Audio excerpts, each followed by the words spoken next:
Ganz herzlich willkommen. Dir Dominique, dir Christina, liebe Gäste, ich freue mich extrem, dass Sie trotz des sehr schönen Wetters in die Sammlung Oskar Reinhardt gekommen sind, um zwei sehr anregende Talks zu Peter Bruegel, dem Wunder im Schnee, zu hören.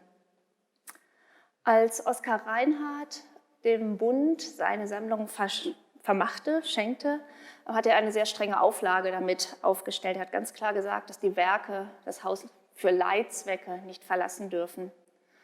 Und 50 Jahre lang war dieses Leihreglement in Kraft. Und nach 50 Jahren hat man sich überlegt, dass man es nicht direkt aufheben sollte, aber dass man eventuell leichte Abänderungen vornehmen könnte, sodass in Spezialfällen, in Sonderausnahmen doch Werke das Haus verlassen dürfen.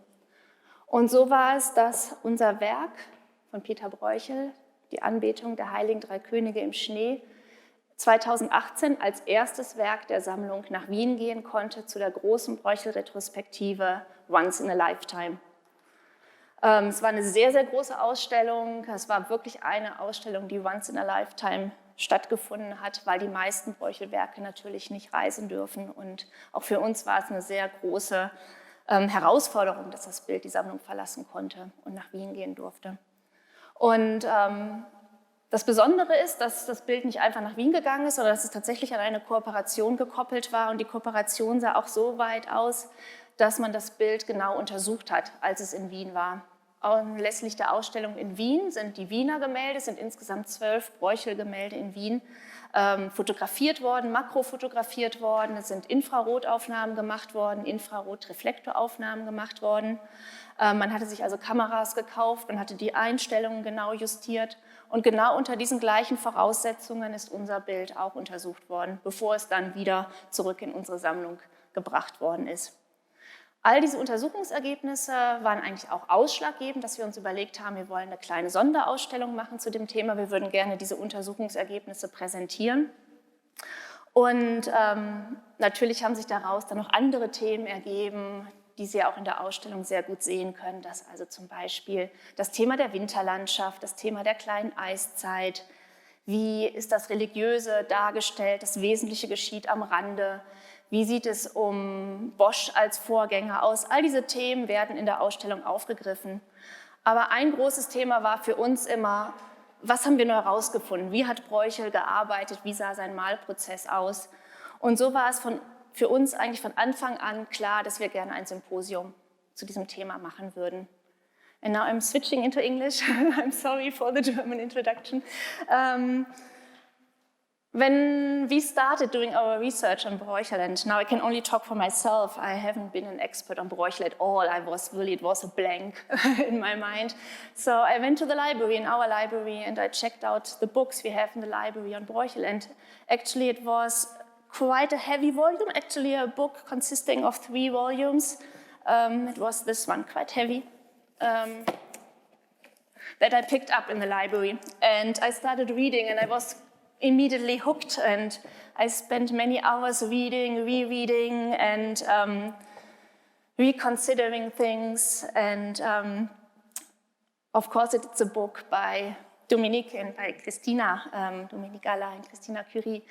And so this was really the initial step for me to step into the Bruegel universe.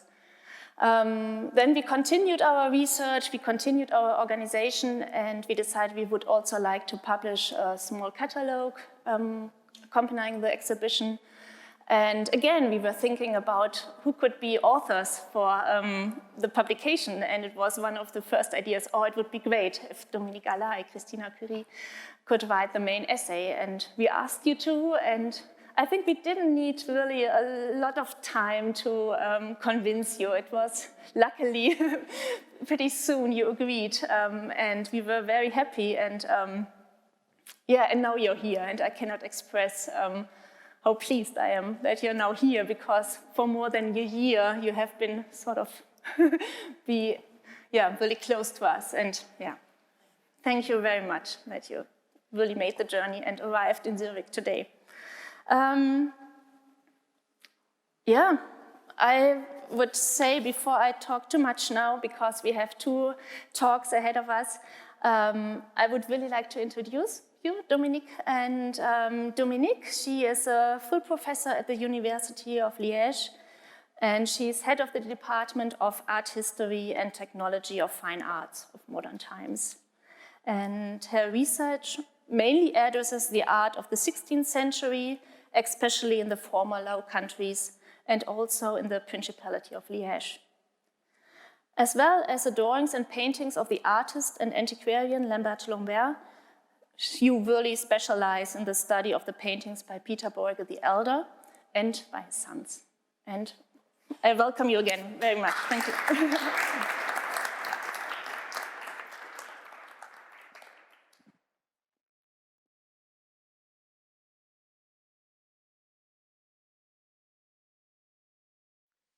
Thank you so much, Katia, for this kind introduction, and thank you for the invitation. It's so wonderful for us, for Christina and myself, to be here and to see this beautiful exhibition. I'm going to do something which is kind of introduction to the theme of the exhibition. So, a landmark in the history of landscape painting. This is what your painting, the painting which you can see here, is really. And I would like to show you that. A little piece where it is knowing. This is how Peter Stevens, a famous art lover and collector, whose portrait you can see here, referred to a painting by Bruegel he had seen.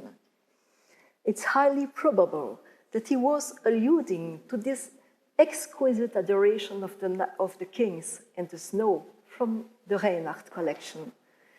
The depiction of a snowfall was indeed exceptional in landscape painting and was a challenge that few artists dared to take on. Bruegel tackled it with unrivaled technical mastery in his adoration, dated 1563, which is not only the oldest surviving winter landscape painting by the artist, but also one of the very first winter landscape ever painted on panel in the early modern time. This may come as a surprise to some of you.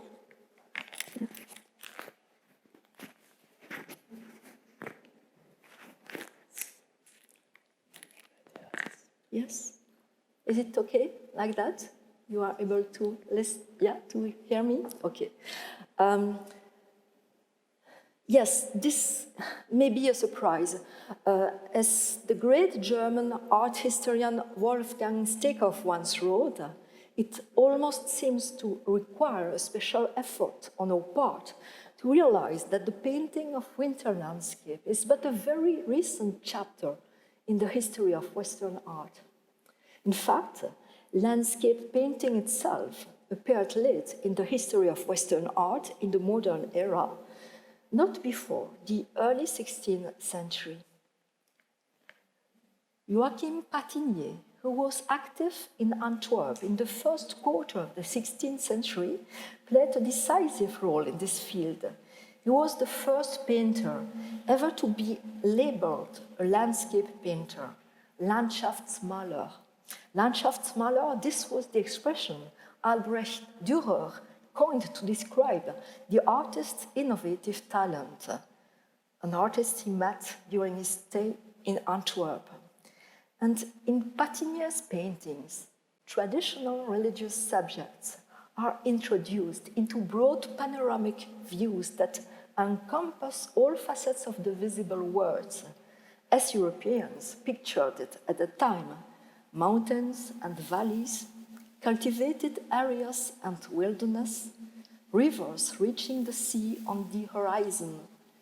These works has sometimes been referred to as cosmic landscapes. They testified to a fascination with the world's vastness, a world whose boundaries were being pushed back further and further at that very precise time.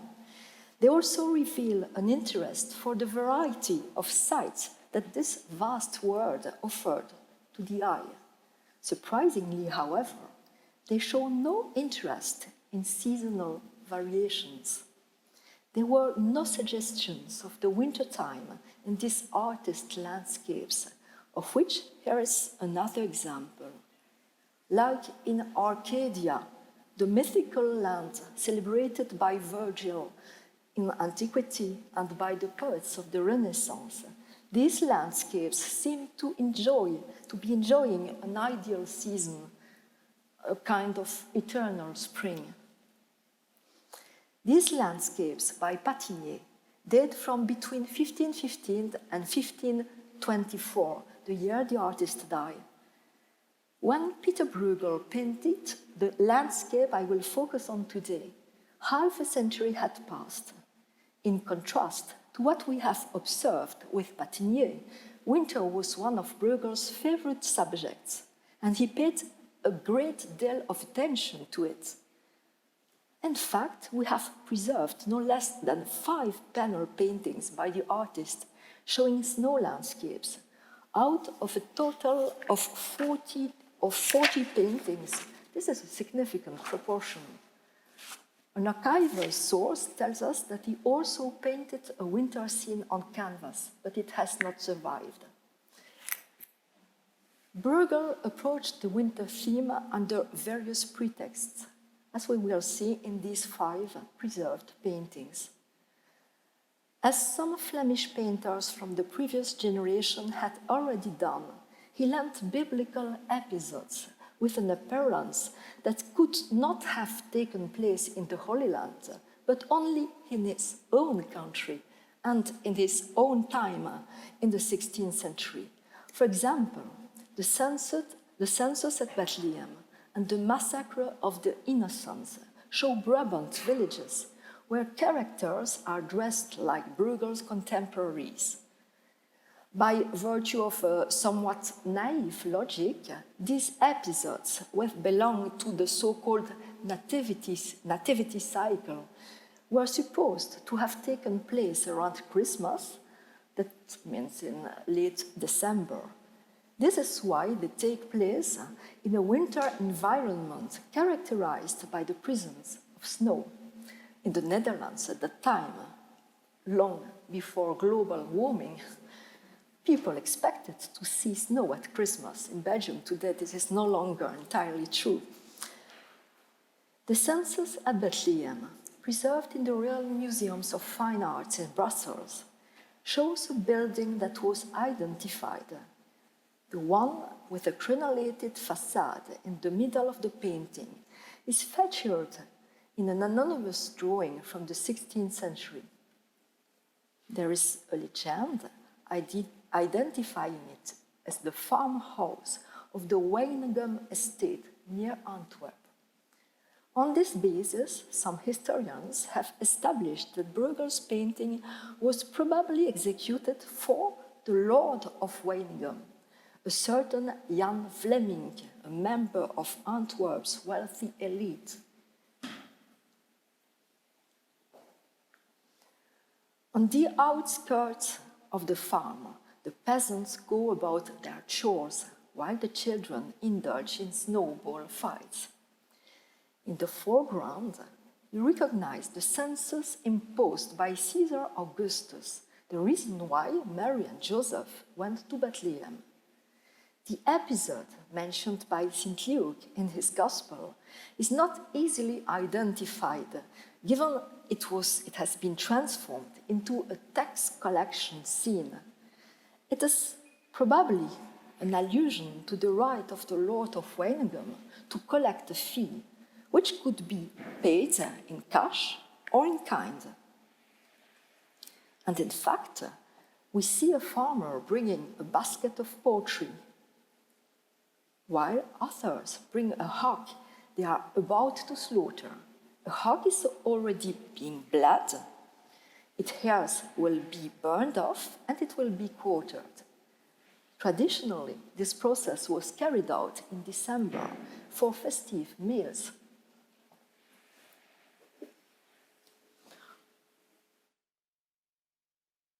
Amongst the lively crowd gathered in front of an inn, where an improvised ticket office has been set up, One doesn't immediately notice the pregnant Mary perched on her donkey and Joseph carrying his soul on his shoulder.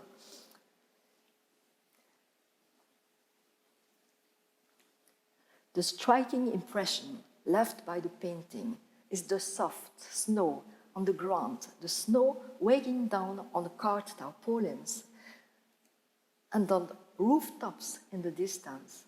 It's also the shades of greenish grey on the frozen pond, the dark branches of a bare tree standing out against the heavy sky, and the red-orange sun disappearing over the horizon. Bruegel's mastery is dazzling. Look at these details. Dabs of thick paint suggesting the weight of snowballs and kicked-up snow.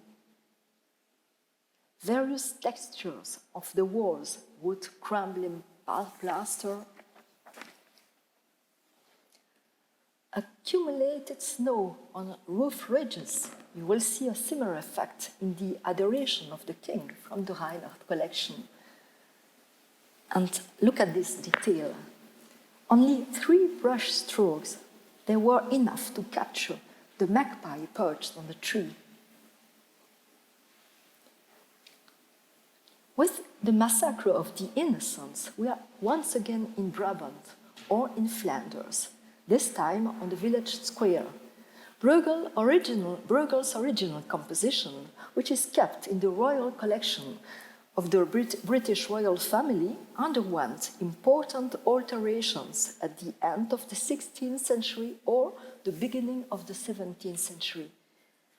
The painting was altered to soften the atrocity of the scene of the killing of the children. As a result of these interventions, the small bloody corpses became bundles. Look at that.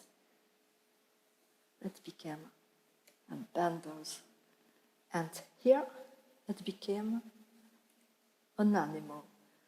And so the massacre of the innocents became a scene of looting by armed troops in a village. Excellent copies, such as this one by Peter Bruegel the Younger, the eldest son and official copyist of Peter Bruegel the Elder, let us better appreciate the original composition. It looked like this one originally. Here again, the biblical episode is introduced in the winter, since the event is supposed to take place shortly after Christmas. The blinding light that makes the snow glisten and makes nature appear radiant contrasts with the brutality of the scenes of violence. It further enhances the absurdity of it all.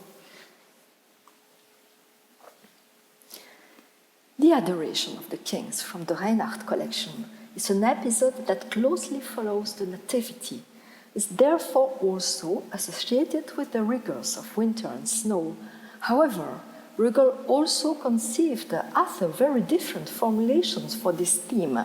Indeed, in the version of the London National Gallery, what fascinated him was the unusual nature of the tribute paid to a poor naked child by kings who had come from afar, dressed in exotic outfits, and all the nuances of astonishment or tenderness expressed by the crowd.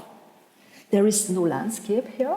You will notice that in this painting, the artist chose a vertical composition. In the Adoration of the Kings from the Allart collection, the viewer's attention is drawn to everything that is happening around the scene, compared to the Massacre of the Innocents and the Census at Bethlehem, which measure approximately 120 by 160 centimeters. This is a very small painting, as you have seen, but it is certainly one of the most fascinating Bruegel has left us. As Kerstin Richter writes in the exhibition catalogue, this painting of such delicate execution demands a close, in-depth scrutiny. We marvel at a crowd of small figures treading with difficulty in layers of deep snow, huddled up because of the intense cold, their hoods all white from the snow that keeps on falling. As with the census at Bethlehem, it takes a degree of detective flair to spot the biblical episode on the left. It is more alluded to than clearly distinguishable. And once again, what is most striking in this masterful work are the muted hues of the landscape, magnified by the cotton-like snowflakes of various sizes and shapes that flutter in the air and seem to hover weightlessly. And also the veils of smoke that rise from fires lit in precarious shelters, obscuring the view. With Christina, we will examine Bruegel's dazzling technique in this painting. Now, with Hunters in the Snow. With Hunters in the Snow, in Vienna's Kunsthistorisches Museum, we are addressing a completely different theme, which appears here for the first time in easel painting, the evocation of nature's changes and the multiplicity of human activities over the seasons. This painting is one of a series of 6, corresponding to different times of the year: midwinter, late winter, spring, early summer, late summer, autumn. These large format works, Bruegel's standardized format, approximately 120 by 160, were made for a wealthy Antwerp businessman, Nicolas Jonkeling. They were in his second home, just outside Antwerp. 5 paintings from this remarkable ensemble have survived. The 6th was never found. With Hunters in the Snow, we are in December, January. Hunters, escorted by a pack of dogs, are returning to a village. Look at the dogs. Below, in the valley, adults and children are engaged in seasonal activities. A peasant woman carries wood back to the village. The mill is frozen over. Note the hanging stalactites. The father, so look at this. Further on, wood is being transported by cart, and the farther away we look, the smaller details become. But you still see a chimney fire. Ladders are brought along to try to put it out. Others indulge in ice sports, especially skating. Winter is the one season that offers farmers some leisure time. And in the distance, the landscape details are fascinating. I hope you are able to appreciate those details, which are really incredible. The 5th painting in Brussels Royal Museum of Fine Arts, a very small painting of the same format as the one in the Reinhardt collection, is entirely dedicated to winter's pleasures. On a frozen river, we see scatters and golf players, golf, which is a precursor of ice hockey. But there might be something more subtle at play. The presence of a bird trap on the hill to the right could be the sign of something more ominous. A skillful play with perspective brings together the frail silhouettes of the skaters and the 2 jackdaws perched on branches in the foreground, suggesting that these little figures are the same as the birds at risk of being caught. Perhaps this landscape is a metaphor of the fragility of life and vanity of its carefree pleasures. This interpretation is, of course, not restrictive. And anyways, what remains most vividly etched in our visual memory is probably a landscape made of pale shades with intricate patterns of dark branches. A landscape once again sublimated by snow, ice and frost. 5 winter landscapes by Bruegel, all remarkable, all captivating, have thus come down to us, whereas we can hardly find any such examples before in easel painting. This calls for an explanation. Why was Bruegel so fascinated by these scenes, and where did he find his inspiration? One is tempted to invoke very specific circumstances, all the more so since Bruegel was, in a way, the chronicler of his time. Yeah. This is my necklace. I'm going to...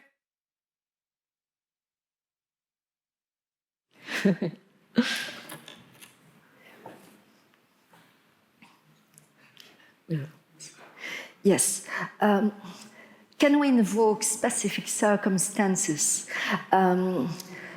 After all, Bruegel was, in a way, the chronicler of his time, the painter of familiar reality. That's why we often refer to what climatologists call the Little Ice Age. And in fact, it's interesting to note that in the winter of 1564-1565 stands out for having been exceptionally harsh. We have many documents that evoke this terrible winter during which the Scheldt and other rivers were twice completely frozen. People said at the time that Brussels had not experienced such an intense cold in 40 years. So it's perhaps no coincidence that 2 of Bruegel's most beautiful snow landscapes date from the year 1565. This one. However, it should be noted that the artist had already taken up the winter theme before, since the painting in the Reinhardt collection dates from 1563. And earlier still, he had drawn a drawing showing a skating scene in Antwerp, which was to serve as a model for an engraving, and you can see a copy of this engraving here in the exhibition. Besides, if winter scenes are extremely rare in easel paintings prior to Bruegel, if we look hard enough, we can still find a few. For instance, certainly the oldest example known to us, take a painting which is not too far from here in the Zurich Kunsthaus. It's a painting by an anonymous artist who was active on German soil in the middle of the 15th century. This artist was apparently the first to associate the Nativity with a snow environment. However, the landscape is of little importance in his composition. But there is another case, very small. It measures 21 centimeters by 31, modest in appearance. This anonymous but undoubtedly Flemish painting has been overlooked by most art historians. I discovered it myself while preparing this lecture.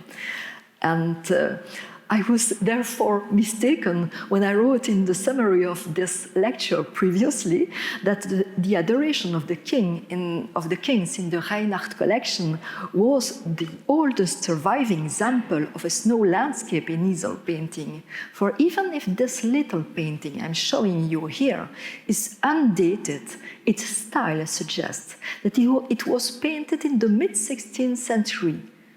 At the latest, that means before Bruegel painted his winter landscapes. And this tableautin, little painting, the landscape serves as the setting for an episode of the Nativity cycle. On the left, travelers turn out to be Joseph, Mary, and the child. It's a flight to Egypt, a very strange Egypt, covered in snow, with churches and mansions with sloping roofs.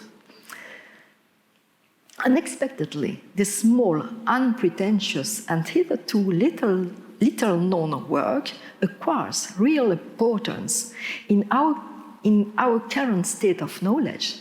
It's the oldest preserved painted snow landscape. So this little painting is very important. However, if we now turn to illumination art, we find that illuminators were far ahead of painters, and particularly in the illustration of Book of Hours, where winter scenes and snow landscapes abounded as early as the 15th century. This is probably the most famous example. The calendar of the very rich hours of the Duke of Berry, illuminated at the turn of the 15th century, shows landscapes that transform with the passing of the seasons. The month of February is illustrated by a remarkable snow-covered landscape in which a multitude of details tells us about the daily life of the peasant in midwinter. If one lives through the pages of illuminated books of the 15th and 16th centuries, we find other snow landscapes and other details, some of which foreshadow directly Bruegelian motifs. And these very beautiful landscapes by Simon Bening, a Flemish illuminator active in the 16th century, who was practically a contemporary of Bruegel. Typical winter tasks are associated with children's games in the snow, and on this miniature we see the bleeding of a hog. Late medieval illuminated works also include some depictions of snowfall. Look at this detail. Or this one. And this Book of Hours, again by Simon Bening. It's a fascinating piece, and it is barely 6 centimeters high.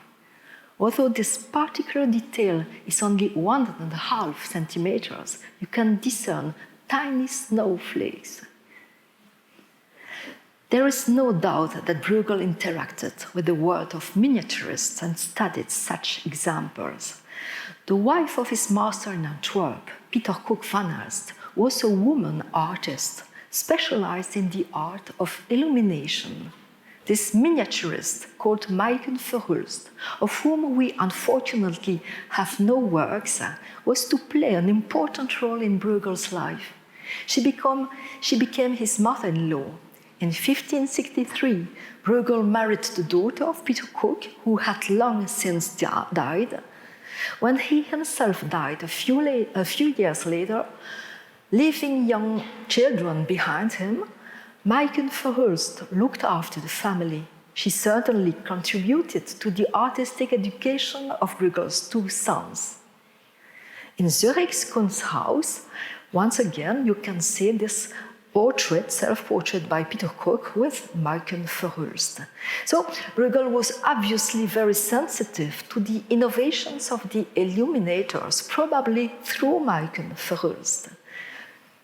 Another potential source of inspiration for his snow landscapes was the mural decoration of palaces, which he may have had the opportunity to see during his long stay in Italy at the beginning of his career. The theme of seasons and months seemed to have been in favor in Italian palaces. A set of frescoes on this theme has been preserved. It is in the Castello del Buon Consiglio in Trento. 2 of them show a snowy landscape. In the depiction of January, we can see young noblemen and women engaged in snowball fight in the foreground. This winter scene is also worth mentioning. It's part of a series of 4 seasons. This anonymous fresco decorates a room of the Villa Giulia, the sumptuous villa of Pope Julius III in Rome, now a museum, the Museum of Etruscan Art. The Villa Giulia was decorated precisely when Bruegel was staying in Rome in the early 1550s, and it's possible that the artist may have seen this or similar frescoes during his trip. Thus, Bruegel was clearly not the inventor of the winter theme. However, his versions had a far greater impact and influence among later artists than all the previous examples. His interpretations had such a power of suggestion, they were of such a quality that they aroused an extraordinary craze. In the period when Bruegel was particularly in favor, towards the end of the 15th century and the beginning of the 17th century, some of his paintings gave rise to a multitude of replicas.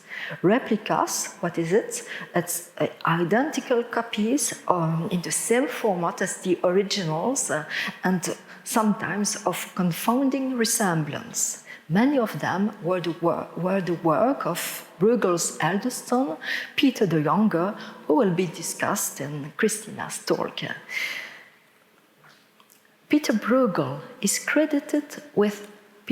the Younger is credited with 13 versions of the census at Bethlehem. Here are 9 of them. But the landscape with the birch trap is undoubtedly the most striking case. There are no less than 131 versions, 45 of which have been attributed to Peter the Younger. And there were also landscapes freely inspired by Bruegel works, like this one. They also emerged in the decades that followed the artist's death. Lucas van Valkenburg is one of the artists most closely indebted to Bruegel's legacy, some of whose paintings he was obviously able to study. Here we can see that he even tried his hand at depicting a flurry of snowflakes, which was quite successful in this small winter landscape with the silhouette of the city of Antwerp in the background. Lucas van Valkenburg repeated the exercise less successfully in a large format. The result here is more systematic and heavier, even though this winter landscape is altogether quite charming. Jacob Grimmer and Gilles Mostard are also among the artists who followed in Bruegel's footsteps. They combined their talents to create this winter landscape with flight to Egypt. Here is another example of a snowy landscape by Jacob Grimmer. And at the end of the 16th century, the snow landscape formula became very fashionable and migrated to the northern provinces. It was to become a huge success in 17th century Dutch art. An Amsterdam painter, Hendrik Havekamp, even made it his main specialty. His debt to Bruegel is blatant. If he didn't examine Bruegel's originals, he must have seen copies. Here are 2 examples of his works among many others. The exhibition also includes a beautiful painting by Art van der Neer on the same theme from the Reinhardt collection. And here is another example by the same artist. And here is an example by Jacob van Ruysdael. Actually, numerous artists were subsequently eager to explore the poetic material of the winter landscape. Of course, Caspar David Friedrich, Claude Monet, Paul Signac, Gustave Caillebotte. The poetry of wintertime found its place quite late. I'm going to conclude here. The poetry of wintertime found its place quite late in our Western imagination.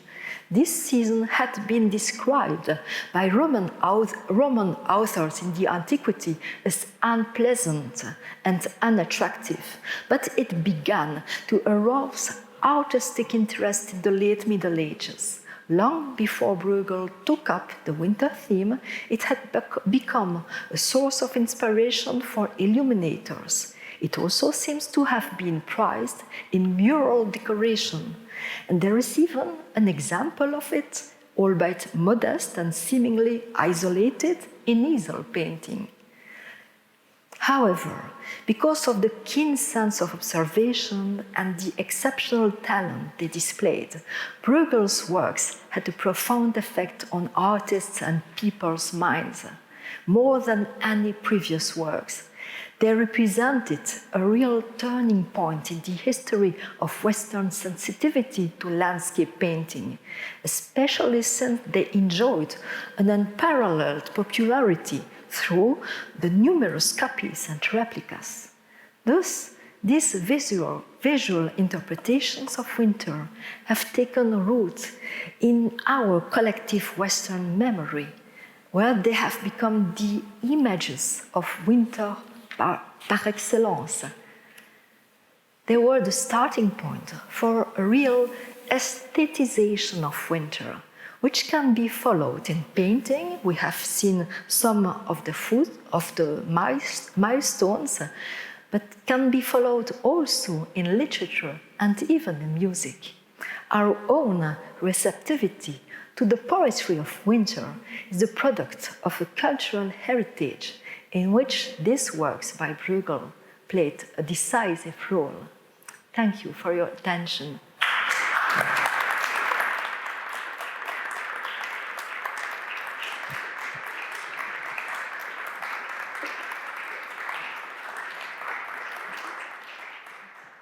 Oh, thank you very much for this brilliant overview of the poetry of winter landscape painting. Thank you very much.